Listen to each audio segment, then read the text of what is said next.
So today, YouTube, Google, and all other sites, it's seemingly that use Google's servers, as it appears, went down. And what happened here today is an interesting look at what could be in the future for something like Stadia.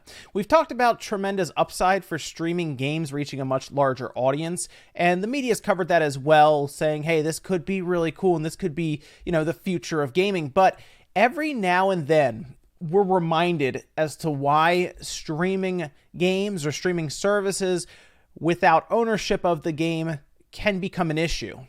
Now, there's another story that I'm going to cover tomorrow in Newswave that kind of is a different picture, more of the digital age being an issue going forward. But we're talking about something that would be even further in the future, which is game streaming. Infrastructure in the US and other parts of the world are already spotty at best. And now we're just talking about the service itself working. So what happened today, and it's still kind of going on, it's weird. YouTube is very, very touch and go right now. Like, you may be able to watch a video 1 second and then the next second, no comments are loading, no recommendeds are loading, and the video sits in some weird resolution or just not at all. And then you'll refresh it and all of a sudden it's working, but then it's not working when you go back to the home page or things are missing. It's very weird right now. And before that, nothing was working. And it seemed to hit a number of services, like several different services. And The Verge actually managed to get a quote from a Google spokesperson who actually managed to let them know, saying, we are experiencing high levels of network congestion in Eastern USA, affecting multiple services in Google Cloud, G Suite, and YouTube. Now, they're saying that users may see slow performance or intermittent errors. YouTube was just not working. Like, it was just down. If you went on Twitter, for example, it was just down. People were just like, hey, look, here's a screenshot of me attempting to watch YouTube. It's just not there. It's just not working. If you're a creator and you're trying to upload, good luck, right? It was just basically YouTube was just missing for some of us for a little while. Now, I say some of us because it seemed to affect a certain area. Zach Bussey actually put this up, and these are actual images seemingly of Discord's outage and then YouTube's outage, which obviously are very similar. As you see, it appears, I guess, that Discord uses Google servers for different regions or whatnot. I'm not as familiar as to which apps outside of Google's own that leverage their servers, because I know there's also Amazon and Microsoft that have their servers, and not every time a company will just put it out there easily defined, but it does appear that Discord and YouTube shared a similar outage there, but it does appear to mostly be regional there in the East Coast, Northeast specifically, it seems. And that's what a lot of people were saying, is some were able to just use YouTube fine if they weren't in this area, and then anyone in this area seemed heavily affected.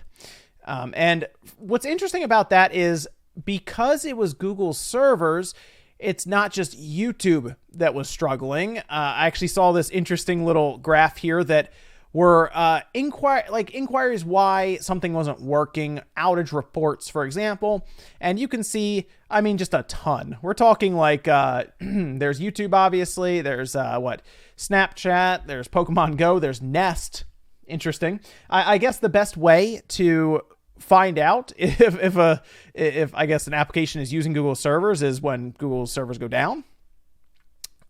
Uber Eats, Discord, of course, we just talked about Discord, and obviously Gmail and Google Drive and all that. Vimeo, interesting. It's an interesting turn of events, Vimeo.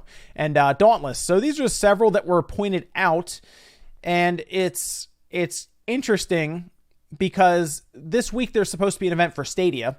This is going to be fresh in our minds. That's another reason I'm bringing it up, because now we have to reflect on Stadia and if not only our infrastructure is ready for streaming games, which we've been streaming games for a little while now, and it's, of course, based on your situation, are Google servers ready for this? Because this isn't the first time we've seen an outage when it comes to YouTube. If you remember, earlier this year, YouTube was down for like almost 2 hours, just completely down, and there was no real explanation for it. It was just down. So having a large site like YouTube, or just Google in general, going down is a bit of a red flag when it comes to them trying to spread themselves even more thin with Stadia. Not to mention, Stadia is also going to be heavily integrated with YouTube. If you buy a game, you kind of expect it to work, right? Even if the service, the actual streaming part, there's no subscription fee. Instead, they're making royalties on you buying games. I still question that because, of course, you've bought the game, you want to play it, but you have to stream it. So this is a situation where obviously having the game locally, even I guess digitally, if you have it on your hard drive and it doesn't need to check in to play it. Now, of course, we've been dealing with this in a situation with like an MMO, right? MMORPGs have had a similar issue where WoW would go down way back in the day and we're paying a subscription fee and it was kind of annoying. So it's not technically new for a game not to be available because it has to rely on a server to exist, but Stadia is going to be this thing they have to convince people, and having these situations or outages are already frustrating enough. Trust me, people lose their mind when YouTube's not working. I actually felt very productive for about the hour or so it was gone. I got things done, I guess. But I do enjoy YouTube. I like being on YouTube and watching stuff and hanging out and everything. So it is noticeable when it's not there. But I'm going into this event with Stadia much less confident, I'll say that it could ever work in the near 10 to 20 years, to be honest. I think we're so far off from game streaming, and I think this proves it. And I know the big companies want to push it, but I'm okay with my physical media for now. But let me know what you guys think about this situation, because this isn't looking good. I will say, I bet you Microsoft and Phil Spencer and all of them who are going to be showing xCloud next week. Actually, yeah, a week from today, guys, we'll be doing Microsoft's E3 presentation. That's crazy. But they're probably loving this. They're probably getting a big kick out of this big headline that says Google outage takes down YouTube, Gmail, and Snapchat in parts of the US. Because they're sitting back saying, well, our servers are working, guys, and we're going to have xCloud. So, maybe check that out instead of Stadia. Because whether they want to admit it or not, and they want to be all happy and friendly with all the companies, they're about to go to war with Stadia. So this only benefits Microsoft, I would say, and xCloud as the brand that just works, right? Let me know what you guys think about this down below. I'm very curious. It was interesting to see this pop up after we did the Stadia video before. However, again, the event that's supposed to be scheduled for this week is going to show stuff outside of like Stadia only games. Like, you're going to hear about some announcements that are going to be pretty cool, and will be on other platforms as well, not just Stadia. But let me know what you guys think about this down below. Make sure you like the video if you enjoyed it, dislike it if not, and I'll see you guys tomorrow morning for Newswave.